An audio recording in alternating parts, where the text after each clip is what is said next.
New Year's resolutions. We believe one of the best resolutions you can make is to read more. According to a recent survey, 40% of Americans, 40% did not read a single book last year, and we're determined to change that number.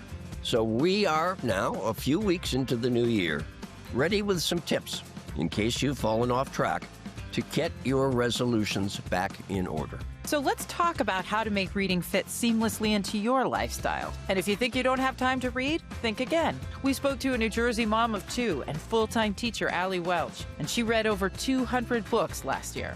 I wanted to make a conscious effort for my children to see me less on my phone. So I set a resolution that instead of picking up my phone, I would pick up a book. How on earth did you fit in 200 books last year? I always have a book in my hand if I'm at home, but I do a mixture of audiobooks and print books. So I feel like there always is that qualifier because then people go, oh, well, you didn't really read 230, but audiobooks count. They do. They absolutely do. I actually tracked every month how many audiobooks versus physical books I was reading, and I'm almost at 50-50. So that makes me feel better. So here's tip number one. Try audiobooks. Allie told us that her kids listen to audiobooks on earphones while they color or play with Legos, and this has been a breakthrough for my son Jack, who's fixated on dinosaurs and, as of this weekend, listening to Michael Crichton's Jurassic Park and loving it. And sometimes we know that fiction can be tricky on audio, so try listening to memoirs. These can be easier to follow, and the stakes aren't always as high if you get distracted by something. For tip number two, we recommend tracking what you read, and this can be as simple as writing it down in a journal or making a note in your phone, or through an app like Goodreads, which lets you rate and review books. And also follow your friends to see what they're reading. Seeing the progress that you make as you build your reading list helps keep the momentum going, and it helps you figure out the genres that you might enjoy the most. Our next piece of advice would be to carve out 10 minutes, just 10 minutes to read. We suggest winding down at night with a book.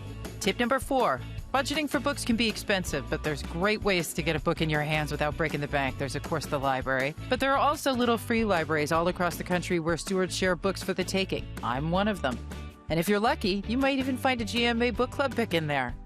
And if you're more of an e-reader, well, make sure to download an app like Libby or Hoopla. These are apps that sync to your library card and send ebooks straight to your devices, all for free. And finally, and most importantly, tip number 6. Check out our podcast, The Bookcase with Kate and Charlie, where every week we make the case for books by chatting with authors, scholars, and independent bookstore owners, and even Oprah. My guiltiest reading pleasure is...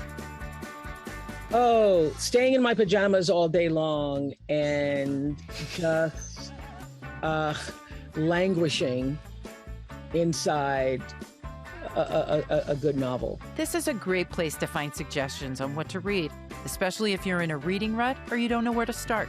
So there you have it, our best tips on how to become a lifelong reader. It's a habit you won't want to kick, or a resolution that you won't want to break. We were debating on if audiobooks really actually count. Yes, they do. The latest episode of The Bookcase with Kate and Charlie Gibson is available for free wherever you listen to your podcasts.